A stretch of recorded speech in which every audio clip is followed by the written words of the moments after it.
Mari kita sekarang membuka Alkitab kita dari Efesus pasal yang ke-6. Kita melanjutkan eksposisi kita dari kitab Efesus dan hari ini kita masuk ke dalam Efesus pasal yang ke-6. Mulai minggu lalu kita sudah masuk ke dalam satu bagian yang baru, yaitu tentang perlengkapan senjata rohani, mulai ayat yang ke-10. Hari ini saya bacakan sekali lagi dari ayat 10 sampai 14. Kita secara khusus akan membahas ayat yang ke-14 atau senjata yang pertama yang Tuhan berikan kepada kita. Efesus 6, saya bacakan sekali lagi bagi saudara ayat 10 sampai ayat yang ke-14. Akhirnya hendaklah kamu kuat di dalam Tuhan, di dalam kekuatan kuasa-Nya. Kenakanlah seluruh perlengkapan senjata Allah, supaya kamu dapat bertahan melawan tipu muslihat iblis. Karena perjuangan kita bukanlah melawan darah dan daging, tetapi melawan pemerintah-pemerintah, melawan penguasa-penguasa, melawan penghulu-penghulu dunia yang gelap ini, melawan roh-roh jahat di udara. Sebab itu, ambillah seluruh perlengkapan senjata Allah, supaya kamu dapat mengadakan perlawanan pada hari yang jahat itu, dan tetap berdiri sesudah kamu menyelesaikan segala sesuatu. Jadi berdirilah tegap, berikat pinggangkan kebenaran, dan berbaju zirahkan keadilan. Kita berhenti sampai di situ. Mari kita berdoa sekali lagi, mohon pimpinan Tuhan.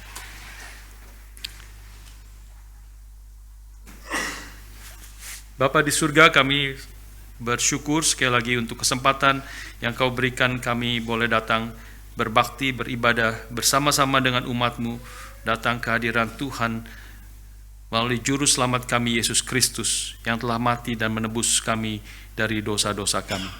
Kami bersyukur untuk waktu yang baik, untuk kesempatan yang baik, untuk suasana yang aman, untuk kami boleh datang berbakti dan juga mendengarkan akan firman-Mu.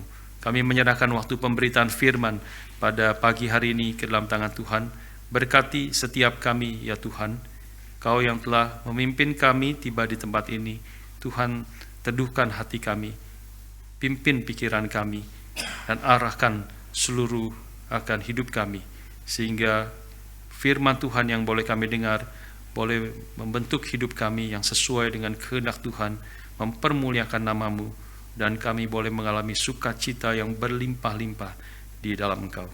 Berkati kami semua, berkati hamba-Mu yang penuh dengan kelemahan, sehingga dia boleh memberitakan firman-Mu yang penuh kuasa, yang hidup dan yang menghidupkan kami. Kami berdoa dan bersyukur dalam nama Tuhan kami, Yesus Kristus. Amin. Saudara sekalian, saya percaya cukup banyak di antara saudara itu yang menikmati roti yang setiap minggu ada di atas. Ya, roti yang saya maksudkan itu setiap minggu itu ada orang-orang yang mengambil roti. Saya tidak usah sebut nama bakery-nya, ya. Tetapi itu ada satu bakery yang cukup terkenal yang ada di mana-mana. Itu kita setiap minggu, setiap hari Jumat khususnya, kadang-kadang ada Sabtu juga. Dari antara kita dibikin roster untuk mengambil ke tempat bakery itu, ya, setiap Jumat malam. Ya, saya salah satu bagian, saya dengan istri saya salah satu orang yang jadi saya dapat kira-kira sebulan sekali atau 5 minggu sekali untuk mengambil roti di bakery itu, ya. Nanti saudara yang belum tahu boleh nanti ke atas lihat, ada bakery, ada roti, ada banyak roti. Itu roti-roti yang masih segar, ya. Roti-roti kita ambil Jumat malam. Itu adalah roti yang baru dibikin hari itu sebenarnya, ya. Dan kalau saudara yang tidak tahu, itu saudara akan kaget berapa banyak roti yang kalau kita tidak ambil itu semua dibuang, ya. Setiap Jumat itu, dan mungkin setiap hari-hari yang lain ada juga yang ambil dari gereja lain dan sebagainya. Kita setiap Jumat itu mengambil kira-kira antara 15 kantong besar atau sampai 20 kantong besar. 20 kantong besar. Itu roti-roti semua fresh bread yang baru dibuat pada hari itu. Ya, jadi hari ini dibawa kemarin atau hari pagi tadi dibawa, itu berarti ya roti Jumat lah, ya, roti dari Jumat. Jadi masih baru lah, masih bagus gitu, pasti masih bagus. Ya, dan juga dari roti yang bakery yang cukup terkenal.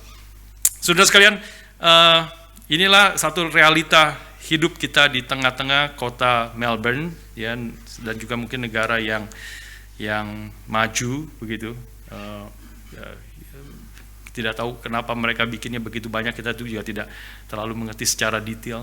Tetapi itu adalah kalau kita tidak ambil 20 kantong itu, mereka akan buang ke tempat sampah. Buang ke tempat sampah. Ya. Saudara terlibat dalam makanan sudah akan tahu deh. Ya. Saya pernah juga di mall lihat udah sore gitu, sudah mau tutup mall itu, ada toko roti kalau tidak salah apa ya, bread talk atau apa kayak gitu ya, rotinya enak-enak itu semua kita tahu rotinya, dan tidak murah, $4 berapa, ada mungkin lebih begitu ya, itu sudah mau tutup, sudah masih cukup banyak, mungkin berapa 100 lebih itu ya roti, terus mereka mulai tutup, pintunya ditutup, mereka pegawainya ke dalam, keluarin, bawa tempat sampah ke dalam. Rotinya tuh dibuang semua tempat sampah. Ke tempat sampah. Waduh, saya lihatnya sakit hati. Sakit hati. Sayang banget. Itu roti, mereka tidak mau jual diskon, tidak mau bagikan, mereka buang ke tempat sampah. Ya, dan sebagainya. Saudara, itu adalah keadaan kita ya. Saya terus research berapa sih banyak food waste yang dibuang, makanan-makanan yang dibuang di Australia ini. 1 tahun itu kira-kira nanti sudah bisa lihat sendiri ya, 7,6 juta ton makanan itu dibuang setiap tahun di Australia. 7,6 dari 7,6 juta ton itu 70% itu masih bagus. Ya 30% yang sudah busuk dan sebagainya begitu ya. Tapi setiap tahun itu 7,6 juta ton. Sudah berapa banyak itu 7,6 juta ton? Itu adalah MCG yang muat stadium yang paling besar yang muat 100.000 orang, itu dipenuhi 10 kali. Itu 7,6 juta ton. Kira-kira. Ya. Kita bingung. Sudah, ini salah satu peperangan sebenarnya. Ya, salah satu di sisi lain ini makanan yang banyak yang masih bagus itu dibuang setiap hari, dibuang. Ya, kalau di Indonesia saya tahu, orang tua saya itu punya pabrik mie. Ya, hampir tidak ada yang dibuang, Saudara. Di Indonesia tuh hampir tidak ada yang dibuang, bisa di recycle dan sebagainya dari makanan yang ini turun grade-nya sampai terakhir itu buat makanan babi. Buat makan babi, tidak dibuang, dimakan babi atau makanan ikan dan sebagainya. Ya, Saudara, di sisi lain, kalau Saudara membaca berita, mengikuti berita dunia, itu banyak negara-negara di Afrika, jalur Gaza sekarang ini perang, mereka kelaparan, mereka tidak ada makanan. Waduh, kita bagaimana? Ini sebenarnya salah satu peperangan. Kita juga nggak tahu bagaimana apa yang kita bisa lakukan. Ya, kita setiap Jumat itu kita ambil itu sedikit yang bisa kita kerjakan.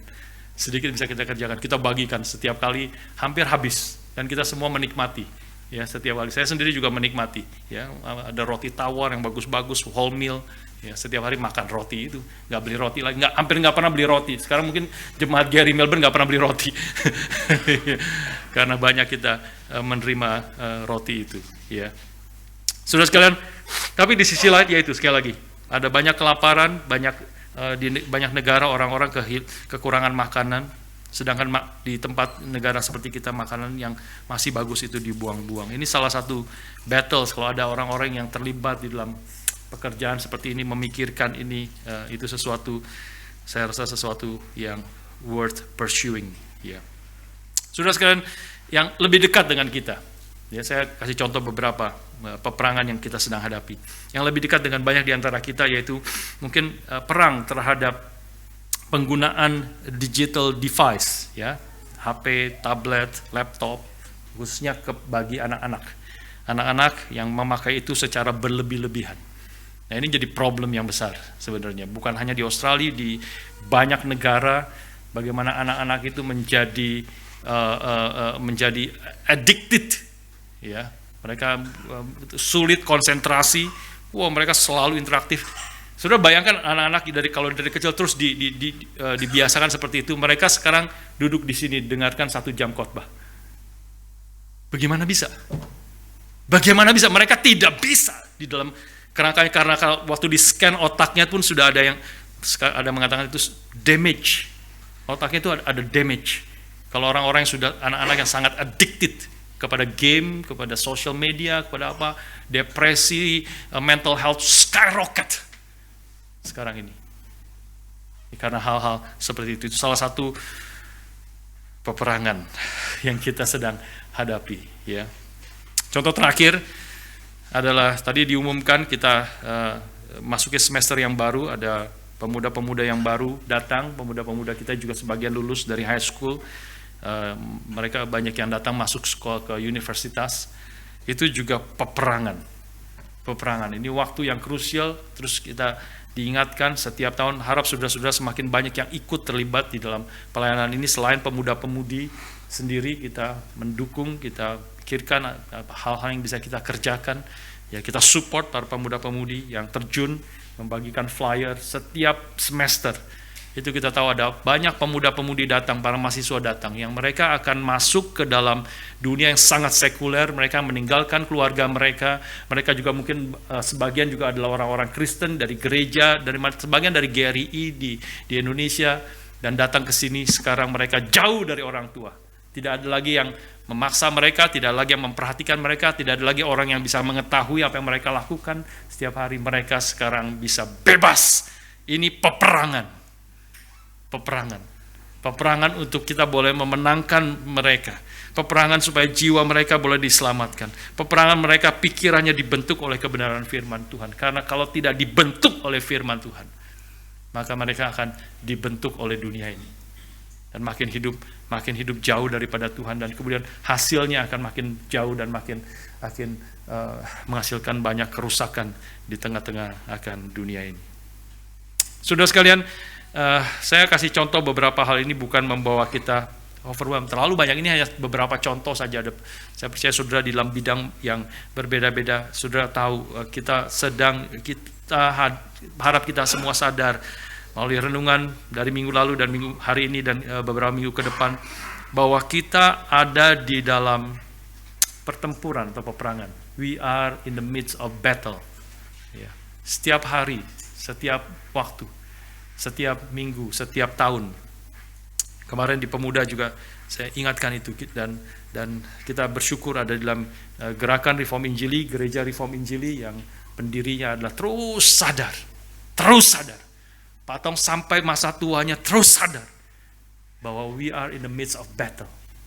Kita terus berjuang. Kita tidak tinggal diam, kita tidak mengasumsikan kebenaran itu kita sudah mengerti, kita tidak mengasumsikan kita sudah hidup di dalam seluruh kehendak Tuhan. Kita terus berjuang untuk mengenal Tuhan, untuk menggali firman Tuhan, untuk taat melakukan kehendak Tuhan, untuk hidup menjadi terang dan garam di tengah-tengah dunia ini.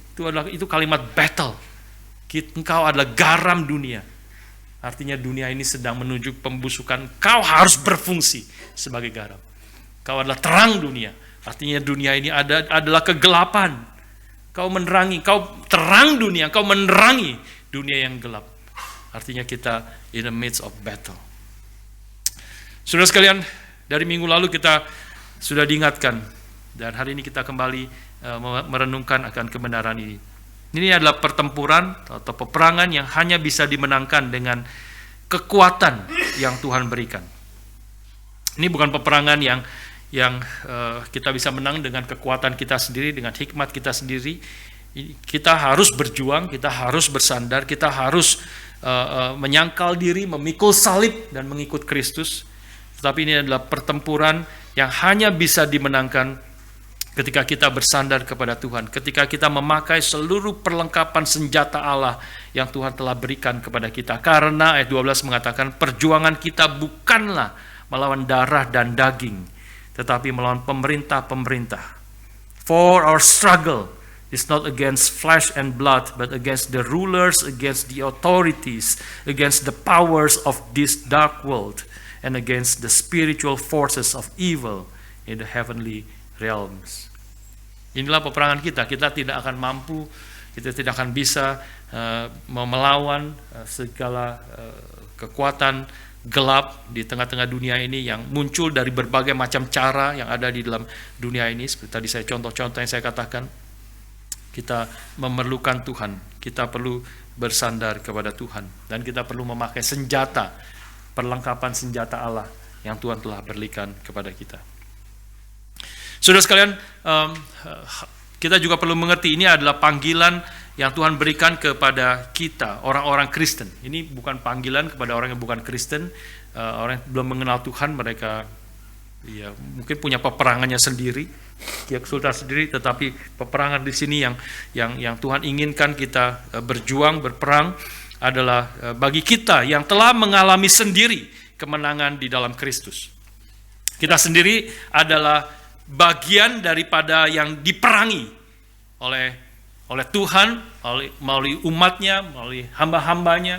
Kita sendiri yang telah dimenangkan, kita sendiri telah mengalami kemenangan itu di dalam hidup kita. Ini peperangan yang kita sendiri, hanya orang-orang Kristen, hanya orang-orang yang sudah mengalami kemenangan di dalam Kristus, maka kita boleh berperang dan menghadapi akan peperangan ini. Melalui Injil yang diberitakan kepada kita, dan Roh Kudus bekerja di dalam hidup kita, memberikan kita hidup yang baru. Ini adalah panggilan hanya bagi orang-orang yang sudah mengalami hidup yang baru. Tanpa hidup yang baru, tanpa kita menjadi manusia baru di dalam Kristus, kita tidak mungkin berperang, dan kita tidak tahu what you're talking about, this peperangan ini. Ya, bagi orang-orang Kristen justru peperangan itu menjadi nyata sesuai dengan panggilan Tuhan. Efesus 2 ayat 1 sampai 4 itu menjelaskan akan kebenaran ini. Ini Paulus bicara pada jemaat Efesus, ya, by implication kepada kita semua. Kamu dahulu, you were dead, kamu dahulu sudah mati karena pelanggaran-pelanggaran dan dosa-dosamu. Kamu hidup di dalamnya karena kamu mengikuti jalan dunia ini, karena kamu mentaati penguasa kerajaan angkasa, yaitu roh-roh yang sekarang sedang bekerja di antara orang-orang durhaka, yaitu ayat 12, ya. Penguasa-penguasa, roh-roh yang sedang bekerja di antara orang-orang durhaka. Kita dulu, kita semua dahulu adalah bagian daripada itu. Ayat 3 dan 4. Sebenarnya kami semua, termasuk Paulus di dalamnya, juga terhitung di antara mereka yang dikuasai oleh dosa, mereka yang mati di dalam dosa, mereka yang dikuasai oleh roh-roh jahat, penguasa dengan pikiran dunia yang melawan Tuhan. Kami juga terhitung di antara mereka ketika kami hidup di dalam hawa nafsu daging dan menuruti kehendak daging, pikiran kami yang jahat. Pada dasarnya kami adalah orang-orang yang harus dimurkai sama seperti mereka yang lain. Ayat keempat, inilah bedanya. Tetapi Allah yang kaya dengan rahmat, oleh karena kasih-Nya yang besar, yang dilimpahkannya kepada kita, telah menghidupkan kita bersama-sama dengan Kristus. Sudah kalimat selanjutnya. Ya. Kita adalah orang-orang yang dulunya bagian daripada tempat peperangan itu terjadi. Tuhan bekerja melalui anugerahnya, melalui kasih yang besar, melalui hamba-hambanya, melalui teman kita, melalui keluarga kita mendengar Injil. Roh Kudus bekerja, memberi hidup yang baru. Nah, sekarang kita adalah manusia-manusia yang baru di dalam Tuhan. Sekarang giliran kita yang harus berperang. Kalau kita dulu bukan kita yang berperang, orang lain berperang bagi kita. Berperang untuk memenangkan kita. Sekarang kita di dalam Tuhan, menjadi manusia baru, maka kita dipanggil untuk berperang. Termasuk salah satunya adalah memenangkan jiwa-jiwa yang tersesat, membawa pikiran-pikiran yang salah, yang melawan Tuhan, kembali kepada Tuhan, menerangi akan dunia yang gelap ini. Nah, sudah sekali sebelum kita membahas senjata yang pertama hari ini, yaitu ikat pinggangkan kebenaran, ya, berikat pinggangkan kebenaran, saya ajak kita terlebih dahulu melihat dua prinsip yang besar dari melihat keseluruhan akan seluruh perlengkapan senjata Allah ini. Ya, di situ ada 6, ikat pinggang kebenaran, ada berbaju jira keadilan, ada berkasutkan kerelaan untuk memberitakan Injil damai sejahtera, ya, dan kemudian perisai iman, pakai perisai iman, dan kemudian ketopong keselamatan, dan juga pedang roh, yaitu firman Allah. Nah, kalau kita melihat akan keseluruhan daripada senjata ini, kita perlu mengerti dua hal. Senjata-senjata yang Tuhan berikan ini adalah senjata yang ketika kita memakai senjata ini kepada hidup kita, pada diri kita, maka senjata itu mengubah identitas kita. Ini sesuatu yang sudah terjadi, tadi introduksi ya, kita di dalam Tuhan, kita adalah manusia baru. Senjata-senjata yang kita pakai itu adalah senjata yang kemudian mengubah identitas kita, memberikan kepada kita identitas yang baru di dalam Kristus. Itu yang pertama. Dan yang kedua, senjata-senjata itu memang kita harus ambil, kita harus pegang, kita harus pakai untuk kita berperang melawan musuh-musuh kita di tengah-tengah akan dunia ini. Ya, dengan kata lain, hal yang pertama kita melihat ayat yang ke-11 khususnya bicara tentang kenakanlah, ayat 11, kenakanlah seluruh perlengkapan senjata Allah, yang bicara keseluruhan, ya. Put on then the full armor of God so that you can take your stand against the devil's schemes, ya. Kenakanlah, ya, kenakan yaitu put on. Ini mirip kata kalau saudara mengikuti akan khotbah kita, series khotbah di dalam Efesus, maka ini sangat mirip dengan apa yang dikatakan di dalam Efesus 4 ayat yang ke-24. Efesus 4 ayat 24. Dan mengenakan manusia baru, and to put on the new self, created after the likeness of God in true righteousness and holiness. Ya, kita diperintahkan untuk mengenakan manusia baru. Itu kata yang sama dipakai di sini. Sekarang kenakanlah seluruh perlengkapan senjata Allah. Ketika kita mengenakan itu memberikan kita identitas yang baru.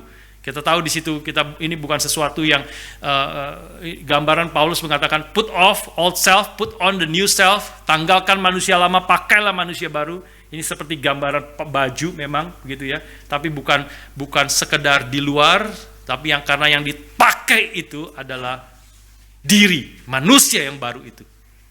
Ya, bukan hanya bersifat luar, bersifat superficial, tetapi ini sampai ke akar-akarnya, jati diri kita. Manusia lama itu sudah mati di dalam dosa. Sekarang kau mengenakan manusia baru di dalam kekudusan, keadilan Tuhan, kebenaran yang sesungguhnya. Ini saya bayangkan itu seperti film Spider-Man atau Superman, gitu ya. Spider-Man, Superman. Sudah tahu Clark Kent. Ya, yang pakai culun-culun, rambutnya berantakan, pakai kacamata, bingung-bingung. Ya. Begitu ada kejadian apa, ada penjahat datang, ada kesulitan. Wah, dia lihat, dia langsung masuk ke ruangannya atau disingkat atau masuk ke ruang bajunya dan keluarlah menjadi Superman. Orangnya sama, tetapi bajunya ganti. Begitu bajunya ganti, ada S-nya, ya, ada sayapnya yang merah itu. Ya. Dia identitasnya berubah. Yang mirip begitu. Ya. Ketika kita memakai baju perlengkapan senjata rohani itu, pertama-tama yang terjadi adalah ini adalah perlengkapan yang sudah Tuhan berikan kepada kita. Ini adalah perlengkapan yang sudah melekat dengan diri kita sebagai manusia yang baru, yang sudah meletakkan, menggenakan manusia baru sehingga kita menjadi orang yang baru. Barang siapa di dalam Kristus, dia adalah ciptaan baru. Yang lama sudah berlalu, Clark Kent sudah lewat, sekarang Superman yang datang. Pakai baju itu, ya. Pakai baju. Tapi kita tadi lihat ini bukan dengan kekuatan kita sendiri, ini adalah semua perlengkapan senjata Allah yang Tuhan berikan kepada kita. Tetapi ketika kita memakainya, kita menerimanya, kita menjadi manusia baru di dalam Kristus. Kita adalah orang-orang yang ada di dalam kebenaran. Hari ini nanti kita akan bahas. Kita pakaikanlah, berikat pinggangkan kebenaran. Kita ada di dalam Kristus, yang sudah ditebus oleh Kristus. Kita adalah orang-orang yang sudah ada di dalam kebenaran. Kita adalah murid-murid kebenaran. Ini bicara tentang identitas kita, yang tidak akan bisa dirubah lagi. Ini pekerjaan Tuhan yang telah terjadi di dalam diri anak-anaknya. Keadilan Allah, nanti bicara tentang keadilan. Keadilan Allah itu sudah ditegakkan oleh Kristus bagi kita. Kristus telah menanggung murka Allah yang menyatakan Allah yang adil, yang tidak kompromi dengan dosa. Dia mati di atas kayu salib bagi kita. Sehingga kita yang ada di dalam Kristus, yang beriman dengan iman, kita beriman di dalam Kristus, kita menjadi manusia yang baru. Kita adalah orang-orang yang sudah diselamatkan. Kita adalah milik Tuhan, yang tidak, fakta ini kita yang tidak akan bisa dipisahkan, dihancurkan oleh apapun, baik kesulitan, baik ketelanjangan, baik malapetaka, baik penderitaan, bahkan kematian sekalipun, tidak akan memisahkan kita dari kasih Allah di dalam Kristus. Kita adalah manusia baru, ciptaan baru di dalam Kristus. Ini seluruh perlengkapan senjata Allah ini adalah perlengkapan yang ketika kita memakainya, kita menjadi manusia yang baru. Tapi memakainya itu adalah dengan iman, dengan hati yang bersandar kepada Tuhan, dengan hanya bergantung kepada belas kasihan dan anugerah Tuhan. Bukan apapun yang kita kerjakan. Ini semata-mata anugerah Tuhan di dalam Kristus, yang kita hanya menerimanya seperti itu, seperti pengemis yang mengangkat tangannya, have mercy, have mercy, have mercy, oh Lord. Itulah perkataan Tuhan Yesus kepada ketika dia mengatakan kepada orang-orang Farisi. Ada orang-orang Farisi ahli Taurat datang menyembah ke bait Allah dan mengangkat tangannya, Tuhan, aku bersyukur kepadamu karena aku melakukan seluruh perintahmu. Aku berpuasa seminggu 2 kali. Aku memberikan perpuluhan. Aku melakukan ini dan aku melakukan itu. Dan aku tidak seperti pemungut cukai itu, yang datang dari jauh dan tidak berani melihat ke atas, tidak berani mengangkat tangannya, tapi memukul dadanya. Have mercy on me, O Lord, for I am a sinner. Berbelas kasihanlah Tuhan kepadaku, karena aku adalah orang berdosa. Dan Tuhan Yesus mengatakan, orang yang kedua inilah yang pulang dari bait Allah sebagai orang yang dibenarkan oleh Allah, bukan yang pertama. Hanya karena anugerah Tuhan kita boleh menerima seluruh perlengkapan senjata Allah yang menjadikan kita manusia baru di dalam Kristus. Ini hal yang pertama yang kita perlu mengerti. Tapi hal yang kedua, memang kita diperintahkan, bukan, Indonesia ini sangat indah, ayat 11 dan ayat yang ke-13 membedakan kata ya. Pertama, kenakanlah seluruh perlengkapan senjata Allah, supaya kamu dapat bertahan melawan tipu muslihat iblis. Karena perjuangan kita bukan melawan darah dan daging, tapi melawan pemerintah-pemerintah dan seterusnya. Ayat 13, sebab itu ambillah. Nah, sekarang katanya beda. Memang kata di dalam bahasa Yunani-nya berbeda. Yang pertama, put on, kenakanlah, seperti memakai baju, put on. Tapi yang kedua adalah ambillah seluruh perlengkapan senjata Allah. Sama, bicara tentang perlengkapan senjata Allah. Tapi yang pertama, put on, yang kedua, ambillah. Dan kata itu nanti dipakai lagi di dalam ayat yang ke-16. Dalam segala keadaan pergunakanlah perisai iman. Itu sama dengan ambillah perisai iman. Take up the shield of faith. Ini juga berarti yang kedua adalah perlengkapan senjata Allah ini bukan hanya menjadikan kita manusia yang baru di dalam Kristus, tetapi ini adalah senjata yang Tuhan berikan untuk kita pakai melawan musuh-musuh kita. Yang terus menyerang, yang terus menyeret kita, akan terus membawa kita sesuai dengan jalan akan dunia ini. Supaya apa? Supaya diulang ayat 11, ayat 13, itu supaya kita bisa bertahan dan tetap berdiri tegap sesudah seluruh peperangan selesai. Ya. Ayat 11 saya ulangi. Kenakanlah seluruh perlengkapan senjata Allah supaya kamu dapat bertahan melawan tipu muslihat iblis. Ayat 13, sebab itu ambillah seluruh perlengkapan senjata Allah supaya kamu dapat mengadakan perlawanan pada hari yang jahat itu dan tetap berdiri sesudah kamu menyelesaikan segala sesuatu. Put on the full armor of God so that when the day of evil come you may be able to stand your ground, and after you have done everything to stand. Nah, ini tujuannya. Tujuan akhirnya adalah supaya kita boleh bertahan melawan tipu muslihat iblis, dan pada setelah selesai peperangan itu selesai, kita dapat berdiri tegak di dalam anugerah, di dalam pertolongan Tuhan. Ini saya bayangkan seperti film-film perang. Kalau sudah nonton banyak film-film perang, khususnya film-film perang zaman dulu yang pakai senjata, pakai pedang, perang ribuan orang lawan ribuan orang, bunuh-bunuhan semua yang segala macam, begitu ya. Akhirnya setelah berapa jam, mungkin berapa hari perang gitu, bunuh-bunuhan dan sebagainya, akhirnya selesai, pasti ada salah satu yang menang, gitu ya. Salah satu yang menang, begitu semuanya sudah berdarah-darah, sudah capek setengah mati, sudah kayak mau mati, tapi semua musuh kalah. Banyak yang mati juga dari kelompoknya kita, tapi juga masih banyak yang berdiri. Masih banyak berdiri tegak. Dan kemudian apa yang dilakukan? Biasanya mereka akan angkat pedangnya. Gitu. Ya. Pedang yang diangkat itu adalah salib. Ya memang pedang itu kayak seperti salib yang terbalik. Ya. Seperti salib. So, sekarang saya bayangkan seperti itu. Ini adalah apa yang Tuhan inginkan kita. Inilah tujuannya. Ya, tetapi bukan dengan kekuatan kita sendiri. Kita harus berbagian. Kita ada bagian kita, tetapi seluruhnya peperangan kita, perjuangan kita dengan bersandar kepada Tuhan, dengan kekuatan yang Tuhan berikan, dengan senjata yang Tuhan berikan kepada kita.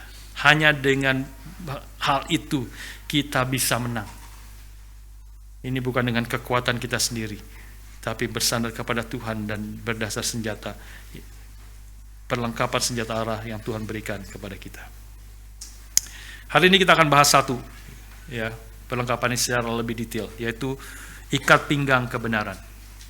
Jadi berdirilah tegap, ayat 14, sekali lagi, berdiri tegap. Stand firm, then, with the belt of truth. Dengan ikat pinggang kebenaran.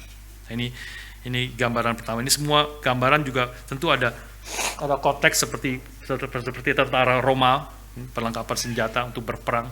Ya, ini bagian-bagian yang Paulus memberi ilustrasi, ya, tentang perlengkapan senjata Allah. Ilustrasi yang real, yang orang bisa mengerti dan yang mereka bisa lihat dan alami sendiri di dalam kehidupan mereka. Pertama adalah ikat pinggang kebenaran. Kita tahu ini yang pertama, yang sangat mendasar. Karena kita tahu zaman dulu orang itu pakai bajunya panjang-panjang, ya, seperti semua pakai long dress gitu dan sebagainya, baju yang panjang. Dan karena itu perlu ikat pinggang, ya, ikat pinggang supaya bajunya tidak kemana-mana, ya, dan untuk berperang itu penting. Dan kemudian di ikat pinggang itulah ditaruh banyak senjata di situ, di ikat pinggang itu. Ya, dengan kata lain, kita perlu ikat pinggang supaya kita bisa berperang dengan efektif, ya, atau dengan gambaran yang lain, kalau celananya itu kedodoran gitu ya, itu gimana berperangnya? Kita terus angkat-angkat celana gitu. Bagaimana bisa berperang begitu? Yaitu gambaran kita perlu ikat pinggang, ya. Yang penting sebenarnya yaitu kebenaran. Ikat pinggang apa? Ikat pinggang kebenaran. Dan kebenaran inilah yang adalah sangat penting dan mendasar di dalam hidup Kristen dan di dalam perang rohani yang kita hadapi. Kita hidup di dalam zaman di mana tidak sedikit orang yang percaya dan mengatakan, it doesn't matter what you believe as long as you are sincere. Gak pedulilah kamu percaya, aku percaya ini, kamu percaya itu, tidak peduli, gak apa-apa, yang as long as you are sincere, it doesn't matter. Saya pikir itu, nggak tahu saudara bisa percaya itu, ya, atau tertipu dengan kalimat itu, sampai saudara menyadari satu film, nggak tahu saudara ada film di Netflix itu, Awake judulnya, mungkin sebagian pernah ada yang nonton. Awake itu film yang seorang pria yang kaya, keluarganya kaya sekali, dari keluarga ningrat, seorang laki-laki, dia jatuh cinta kepada seperti asistennya di rumah itu, yang bantuin mamanya. Dia jatuh cinta, kelihatan baik sekali, kelihatan sederhana, memang dia dari keluarga sederhana, tetapi kelihatan baik sekali, sungguh-sungguh mencintai dia dan sebagainya. Mamanya sudah larang, hati-hati dan sebagainya. Dia bilang, ini gambaran biasa ya, mamanya strength, tidak boleh, tidak ada cinta, pokoknya kamu harus, itu tidak selevel dengan kamu dan sebagainya. Tapi dia bilang, enggak, ini dia sungguh-sungguh, aku sungguh-sungguh mencintai dia dan dia sungguh-sungguh mencintai saya. Dia menyerahkan seluruh hidupnya, mereka menikah meskipun tidak disetujui, menyerahkan ini karena dia percaya penuh. Dia menyerahkan seluruh hidupnya penuh kepada istrinya ini, ya, pacar yang menjadi istrinya, sampai dia menyerahkan semua-muanya, ya, sampai satu saat dia juga tahu bahwa dia akan ada sakit jantung, sehingga dia harus di transplant jantung, ya. Transplant jantung, dia juga ada dia tahu teman dokter ahli jantung, ya, yang dia percaya, mamanya sudah bilang jangan pakai dokter itu belum tentu benar, gitu ya. Banyak dia sudah pernah menyelamatkan, tapi banyak malpraktek, banyak problem sebenarnya. Enggak, ini temanku, aku percaya penuh, dia sudah pernah menyelamatkan saya waktu saya kena serangan jantung. Saya serahkan sekali lagi dia semua lawan semua mamanya katakan, ya, kira sampai dia dioperasi di meja operasi mau cangkok jantung. Barulah singkat cerita, sudah tidak spoil, singkat cerita akhirnya dia tahu somehow. Dia tahu itu semuanya, dokternya, istrinya itu adalah bersekongkol semuanya untuk mematikan dia di meja operasi. Mematikan dia di operasi. Ini seorang pria yang kaya dan sebagainya, yang baik, menyerahkan seluruhnya. Dia percaya penuh kepada istrinya ini, pada pacarnya ini. It really doesn't matter what you believe. Really. Kalau engkau percaya kepada, menyerahkan hidupmu kepada seseorang, satu pribadi, Tuhan, Allah, kau serahkan seluruh hidupmu, jiwamu, masa depanmu kepada dia. Kalau dia bukan Allah sejati, bukan Tuhan yang benar, maka it matters the most, ya, akan problem. Orang bisa sincerely, sungguh-sungguh percaya, tetapi kemudian salah, dan itu akan menghancurkan seluruh hidup kita. Jadi penting sekali. Paulus di dalam Roma pasal yang ke-10 mengatakan problem ini di dalam orang-orang Yahudi. Roma 10 ayat 1 dan sampai 3. Paulus mengatakan di sini, saudara-saudara, keinginan hatiku dan doaku kepada Tuhan ialah supaya mereka, ini dia bicara tentang rekan-rekan saudara-saudaranya orang Yahudi, saudara-saudara sebangsanya.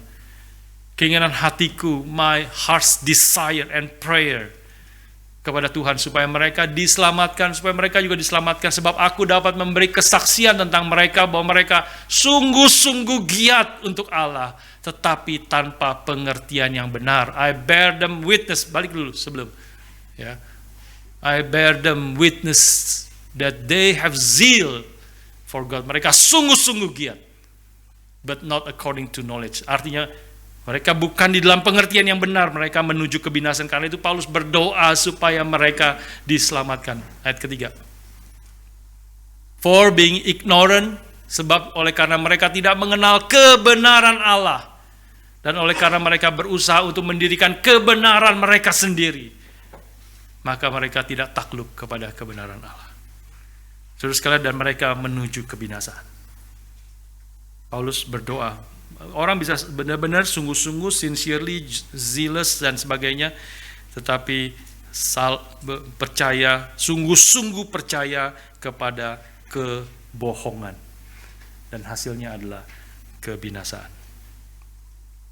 Saudara sekalian, kebenaran itu adalah senjata yang kita pakai, seperti tadi saya katakan, sehingga kita itu menjadi manusia baru. Tanpa kebenaran kita tidak akan menjadi manusia baru. Efesus 1 ayat 13 mengatakan, Efesus 1 ayat 13 mengatakan, di dalam dia kamu juga mari kita baca bersama-sama satu ayat ini. Di dalam dia kamu juga, karena kamu telah mendengar firman kebenaran, yaitu Injil keselamatanmu. Di dalam dia kamu juga, ketika kamu percaya, dimeteraikan dengan Roh Kudus yang dijanjikannya itu. In him you also, when you heard the word of truth, which is the gospel of salvation, nanti kaitan dengan Injil, ya, and believe in him, were sealed with the promised Holy Spirit. Roh Kudus diberikan, kita menjadi manusia yang baru karena kita mendengar Injil yang benar. Kita mendengar kebenaran itu yang berkuasa memberi hidup yang baru kepada kita. tanpa kita percaya, kita mendengar dan kemudian percaya, beriman dalam kebenaran itu, maka tidak ada keselamatan. Apapun, meskipun kau sungguh-sungguh percaya, kalau engkau percaya kepada Lee Man-hee, itu pendiri dari Shincheonji yang berperang, kita berperang dengan mereka. Itu ajaran-ajaran sesat yang dari Korea yang masuk ke kampus-kampus. Mereka terus berjuang ke kampus, termasuk mau mempengaruhi pendeta-pendeta. Beberapa pendeta sudah dimenangkan. ABC beberapa hari yang lalu memunculkan artikel ini. Beberapa pendeta mereka mau pengaruh supaya kalau pendetanya dipengaruhi, kalau saya terpengaruh, saya mempengaruhi saudara, maka tersesatlah seluruh gereja menjadi pengikut Lee Man-hee, bukan pengikut Yesus Kristus. Itu sangat-sangat berbahaya. Kita berperang dengan tipu muslihat iblis, berperang dengan ketidakbenaran.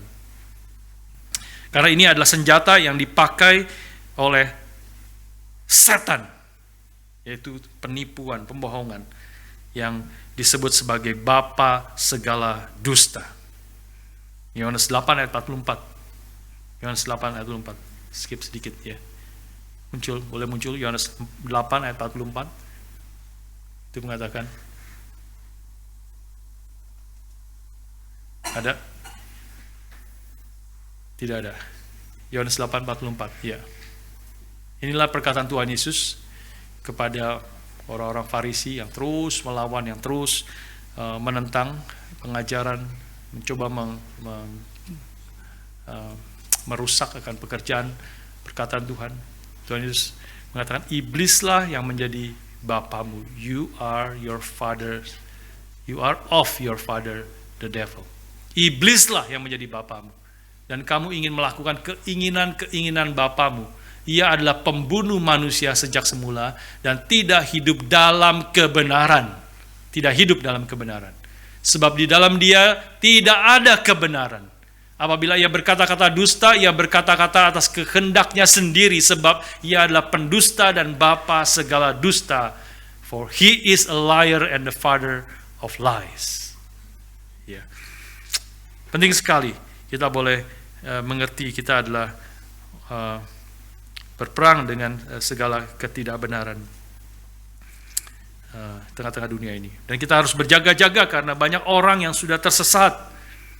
Bahkan 2 Tesalonika 2 juga mengingatkan kita akan hal itu. 2 Tesalonika 2 9 sampai 12 mengatakan, Paulus di sini menulis, kedatangan si pendurhaka itu adalah pekerjaan iblis dan akan disertai rupa-rupa perbuatan ajaib, tanda-tanda dan mukjizat-mukjizat palsu dan rupa-rupa tipu daya jahat terhadap orang-orang yang harus binasa karena mereka tidak menerima dan mengasihi kebenaran yang dapat menyelamatkan mereka. Next. Dan itulah sebabnya Allah mendatangkan kesesatan atas mereka yang menyebabkan mereka percaya akan dusta, supaya dihukum semua orang yang tidak percaya akan kebenaran dan yang suka kejahatan. Ya, sudah sekalian, kemarin di persekutuan doa di Springfield saya mengatakan ada di waktu zaman kerusuhan yang tahun 98 di Indonesia, itu ada orang-orang tertentu yang memberi kesaksian waktu kerusuhan waktu banyak yang rumahnya dibakar, mobilnya dibakar. Puji Tuhan, rumah saya tidak dibakar, mobil saya tidak dibakar. Kenapa? Karena pada waktu kerusuhan itu saya memercikan minyak urapan ke mobil saya, memercikan minyak urapan ke rumah saya, sehingga yang lain dibakar, rumah saya tidak dibakar. Kita sense something wrong dengan kesaksian seperti itu, ya, karena menganggap satu kesalahannya adalah menganggap bahwa kalau Tuhan mengizinkan rumah kita terbakar, kalau Tuhan mengizinkan penderitaan datang kepada kita, maka sebenarnya Tuhan tidak mengasihi kita. Kalimat itu, kesaksian seperti itu mau mengajarkan secara implisit, mengajarkan Kalau Tuhan mengasihi kamu, maka Dia akan menjaga kamu dan tidak membiarkan rumah, mobilmu, keluargamu mati. Kita tidak pernah mengajarkan itu. Kita mengajarkan Mazmur 91 kemarin kita bahas. Perlindungan Tuhan, kuasa Tuhan, kasih Tuhan. Tuhan akan melindungi. Betul Tuhan akan melindungi. Tapi Tuhan seringkali melindungi. Atau bukan seringkali. Dalam keadaan tertentu, dalam waktu-waktu tertentu, Tuhan itu melindungi kita justru di tengah-tengah kesulitan. Tuhan tidak angkat kita di tengah kesulitan. Tapi Tuhan menyertai kita, meskipun aku berjalan dalam lembah bayang-bayang maut, aku tidak takut bahaya, sebab Engkau Tuhan besertaku. Kita tidak diangkat dari jalan lembah yang mengerikan itu, tapi Tuhan beserta. Seringkali kekuatan kita alami justru di tengah segala kelemahan. Alkitab itu salah satu saya pernah sharing juga, salah satu orang yang mulai memikirkan firman Tuhan dengan benar adalah dia dari gereja-gereja yang seperti demikian, yang mengajarkan mengikut Tuhan, percaya kepada Kristus kamu akan sukses, percaya Kristus kamu akan sembuh, percaya Kristus kamu akan dijauhkan dari segala malapetaka. Terus dia dengar khotbah patong, kaget dia. Percaya Tuhan Yesus, kamu akan dianiaya. Percaya Tuhan Yesus, kamu akan menderita. Percaya Yesus, kamu harus memikul salib, menyangkal diri dan memikul salib. Bingung yang mana yang benar, seperti dua bertentangan. Mulai baca kitab, mulai merenungkan firman, baca, gali, menyelidiki, baca buku, selidiki. Dia mulai sadar yang benar. Tentu saya dengar kesaksian itu karena dia sudah mengerti apa yang benar dalam Alkitab. Tentu Alkitab bicara tentang perlindungan Tuhan, tentang menjaga Tuhan. Tuhan Yesus mengatakan tidak akan selembar rambutmu pun jatuh kalau aku tidak kehendaki. Tapi ayat selanjutnya adalah ada sebagian dari kamu yang akan ditangkap, yang akan dipenjara, sebagian akan dibunuh karena namaku. Tapi di tengah semuanya itu Tuhan melindungi, menjaga kita. Ultimately kita sadar bahwa semua yang bisa diambil dari kita adalah hal-hal yang bersifat sementara. Bisa rumah, bisa mobil, bisa harta, bisa segala macam yang kita miliki.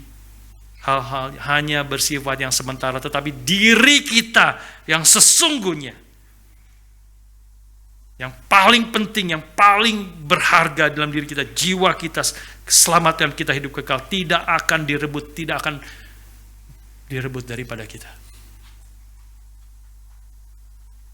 Apakah kita akan mengalami kesesakan, penderitaan, aniaya, ketelanjangan, kesulitan, bahkan kematian sekalipun, Paulus mengatakan tidak akan memisahkan kita dari kasih Allah di dalam Kristus.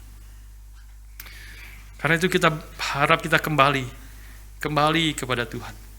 Kembali kepada pengajaran firman Tuhan yang benar. Kita harus berhati-hati, tadi seperti 2 Tesalonika yang mengatakan, terhadap gereja-gereja yang menekankan mukjizat, yang biasanya gereja-gereja ini tidak mementingkan pengajaran firman Tuhan yang benar, doktrin yang sehat. Mereka mengatakan doktrin tidak penting, doktrin itu memecah. Kalau kau bicara kebenaran, ajaran-ajaran doktrin itu memecah. Problemnya itu adalah doktrin mereka. Itu adalah doktrin mereka. 1 Timotius 6 mengatakan sebaliknya. 1 Timotius 6 ayat 3-5. Boleh dimunculkan. Jika seorang mengajarkan ajaran lain dan tidak menurut perkataan sehat, if anyone teaches a different doctrine and does not agree with the sound words of our Lord Jesus. Ya. The different doctrine itu atau sound doctrine, ya, sound doctrine, ya, kebenaran yang tepat. Jika seorang tidak mengajarkan ajaran lain, jika seorang mengajarkan ajaran lain dan tidak menurut perkataan yang sehat, yaitu perkataan Tuhan Yesus Kristus, dan tidak menurut ajaran yang sesuai dengan ibadah kita, ia adalah seorang yang berlagak tahu padahal tidak tahu apa-apa. Penyakitnya adalah mencari-cari soal dan bersilat kata yang menyebabkan dengki, cedera, fitnah, curiga, dan seterusnya. Next. percekcokan antara orang-orang yang tidak lagi berpikiran sehat dan yang kehilangan kebenaran, yang mengira ibadah itu adalah suatu sumber keuntungan. Ya, ini adalah orang-orang deprived of the truth. Jadi bukan ajaran doktrin yang memecah gereja, justru tidak mengajarkan doktrin yang benar, itu yang memecah gereja. Ajaran yang palsu, ajaran yang tidak sesuai dengan sound doctrine, healthy doctrine, itu adalah memberi kesehatan, memberi kita menjadi baik secara gereja maupun secara kerohanian. Setiap pribadi kita justru menjadi sehat. Kita perlu mengerti, kalau tidak mengerti, tidak berjaga, jika tidak hati-hati dan mengerti kebenaran firman, maka kita akan mulai rusak, mulai kacau, dan menyebabkan perpecahan, percekcokan. Percekcokan itu justru karena tidak ada kebenaran yang terjadi. Tapi kalau ada kebenaran dan sadar kita adalah murid-murid kebenaran, kita kembali ke firman Tuhan yang kita pegang. Inilah firman yang hidup, yang memberi hidup. Inilah kebenaran Tuhan yang Tuhan telah berikan kepada kita. Kita mau belajar, kita mau tundukkan diri kita. Segala perbedaan-perbedaan yang terjadi, kita mau belajar bersama-sama, ditundukkan kepada kebenaran firman. Dan terakhir, saudara sekalian, salah satu tipu muslihat iblis yang merusak dan menusuk jantung iman Kristen adalah hal ini. Salah satu tipuan yang saya katakan di sini, memberi kita peringatan, mengingatkan kita. Salah satu tipu muslihat iblis yang menusuk jantung iman Kristen adalah bahwa Allah itu tidak menginginkan apa yang terbaik bagi kita. Nah, kita selalu sebenarnya ini akar daripada kita jatuh di dalam dosa. Akar kita tidak taat kepada firman Tuhan adalah karena kita tidak percaya firman Tuhan kehendaknya itu adalah yang terbaik bagi kita. Kita berdosa, kita melawan firman Tuhan karena kita pikir tindakan itu adalah baik bagi saya, menguntungkan saya, membuat saya berbahagia, meskipun mungkin untuk waktu yang singkat saja. Saya pikir itu lebih baik daripada mentaati firman. Tadi Saudara David mengatakan kadang-kadang kita pikir firman itu seperti penjara. Penjara, kita ada di dalam penjara itu, kita tidak senang. Kita tidak sadar, inilah perkataan setan yang masuk dari mulai kejadian, melalui Taman Eden sampai sekarang dan mungkin terus ke depan. Yang terus menipu orang-orang Kristen bahwa kehendak Tuhan rencananya, dia di dalam hatinya dia tidak menginginkan yang terbaik bagi saya. Jalanku, kehendakku sendiri, apa yang orang lain katakan, aku lihat di mataku, itulah yang aku inginkan, itulah yang terbaik buat saya. Kita terus ditarik, digoda. Itulah perkataan setan kepada Hawa khususnya, ada Adam juga di situ. Dia berkata, tentulah Allah berfirman, semua pohon dalam taman ini jangan kamu makan buahnya. Bukan, dari awal dia mulai balik. Setan tahu sekali perkataan Tuhan, tapi dari awal dia balik. Tentulah Allah berfirman, semua pohon dalam taman ini jangan kamu makan buahnya, bukan? Mulai membuat Hawa tidak. Hawa tahu perkataan Tuhan dari melalui Adam, kemungkinan besar dia ajarkan kepada istrinya. Tidak, Tuhan bilang boleh kita makan, semua pohon dalam taman ini boleh kami makan, kecuali satu, memang ada yang tidak boleh, satu. Nah, ini mulai fokuskan dari seluruh hal yang baik, segala hal yang banyak. Gak tahu berapa ratus macam buah, pohon sayur buah yang terbaik. This is the garden of the king, taman raja. Pasti pohon-pohon yang terbaik ada di situ. Dan ini dalam keadaan belum jatuh di dalam dosa. Mereka lupa semuanya. Hawa mulai dibutakan, mulai proses. Memang semuanya boleh dimakan, tapi satu yang tidak boleh. Yang satu ini menjadi di zoom. Ini yang memang tidak boleh. Karena pada waktu sekali makannya kami akan mati. Langsung setan mengatakan, sekali-kali kamu tidak akan mati. Tetapi Allah mengetahui, pada waktu engkau memakan buah ini, buah pohon pengetahuan dan jahat, matamu akan terbuka dan kamu akan menjadi seperti Allah, tahu tentang yang baik dan yang jahat.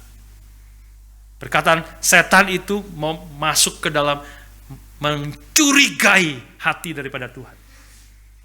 Perkataan setan itu mengatakan Allah tidak mau kamu makan buah ini karena dia tidak mau ada yang menyaingi dia. Dia telah menipu kamu, melarang buah makan pohon-pohon dari jahat ini. Padahal kalau engkau makan buah ini, kamu akan menjadi seperti dia. Tahu tentang yang baik dan jahat.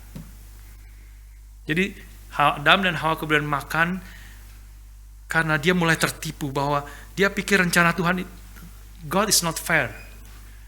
God does not have my best interest in his heart. Allah tidak menginginkan yang terbaik bagi saya. Karena itu saya ambil jalan yang terbaik bagi saya. Yang saya pikir terbaik bagi saya. Meskipun dia sudah tahu firman Tuhan. Tapi hati manusia mencurigai Tuhan. Semua dosa kita akarnya di situ. Akarnya di situ. Kita tidak sepenuhnya percaya akan Tuhan yang adalah kebenaran itu. Kita tidak percaya bahwa dia mengasihi kita. Kita mau jalannya kita sendiri. Apapun kita ada kelemahan, tetapi sudah pokoknya aku maunya begini. Jangan ubah-ubah. Aku benci dia. Dia sudah melakukan kejahatan kepada saya. Saya tidak akan mengampuni dia. Di hari Kamis kita akan belajar tentang pengampunan. Padahal Alkitab terus mengajar kepada kita. Kita rasa aku tidak mau mengampuni dia, itu sesuatu yang itu hakku. Itu jalan yang terbaik bagi saya. Dan kita tahu akhirnya akan menghancurkan seluruh dosa. Karena he is the father of lies. Dia adalah bapa segala dusta. Ketika kita tertipu, percaya, awalnya kelihatan baik, awalnya kadang-kadang bisa kelihatan berhasil. Tapi tidak lama akan muncul kerusakan itu.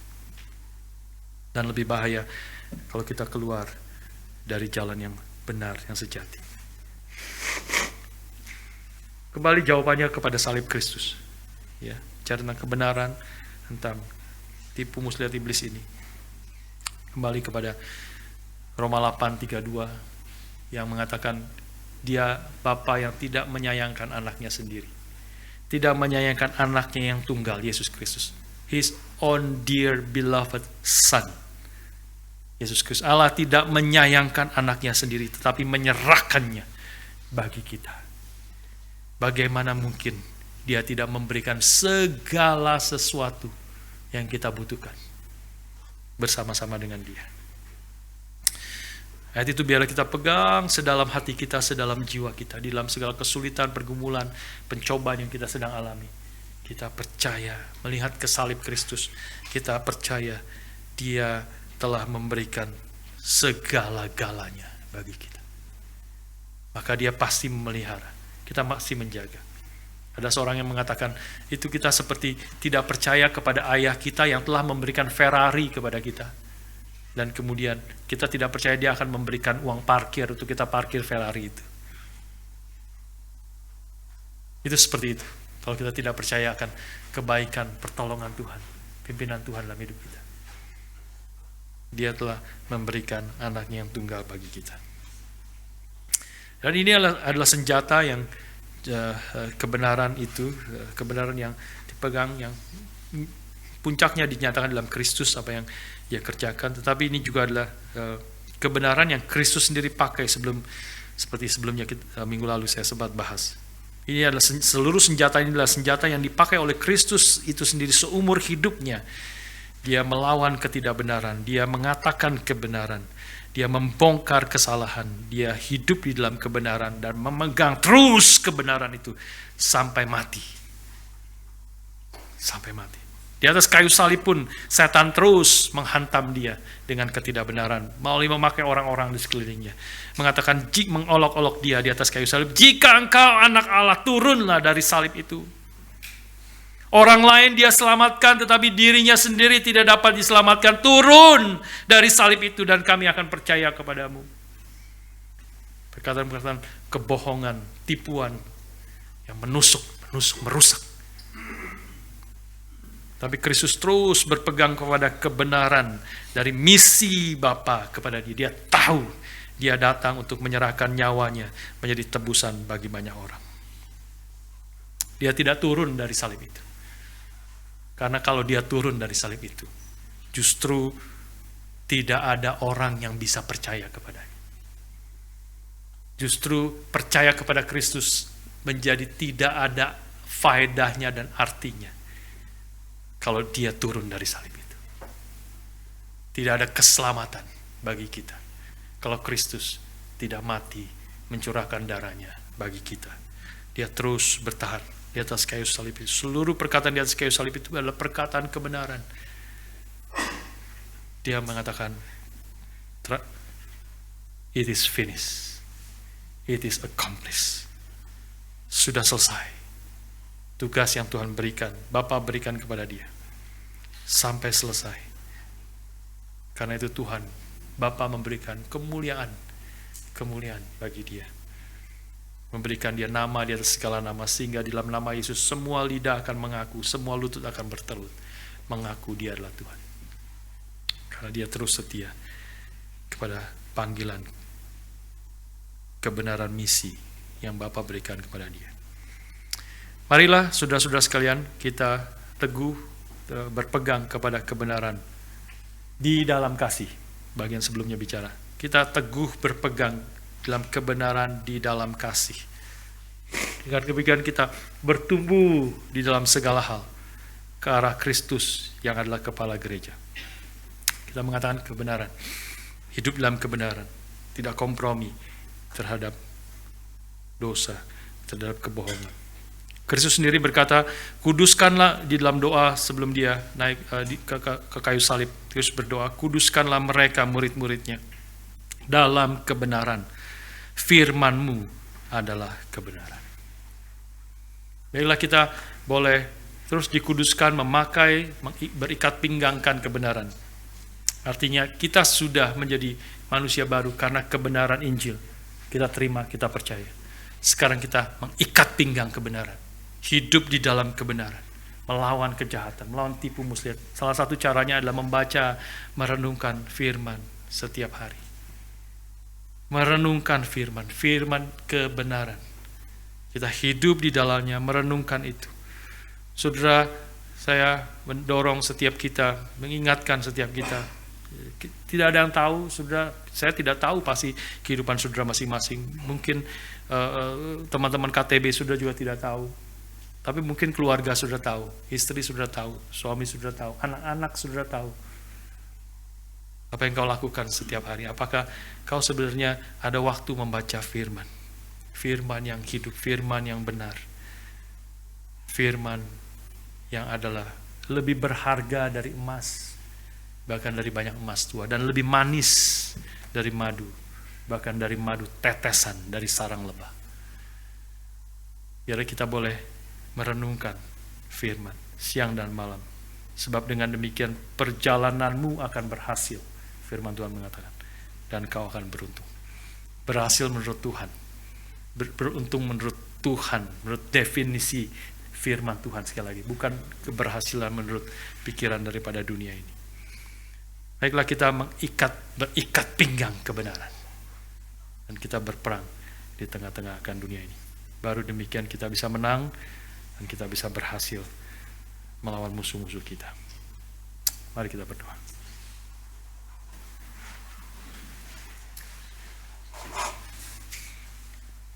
Bapa, terima kasih.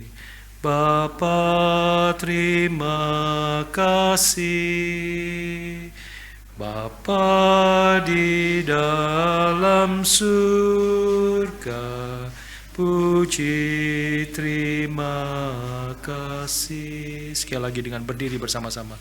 Bapa terima kasih.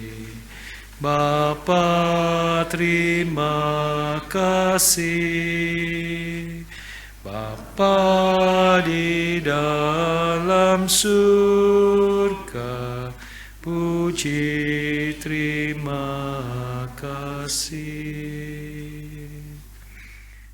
Minta dengan hormat Pendeta Christian Tirta pimpin kita di dalam doa.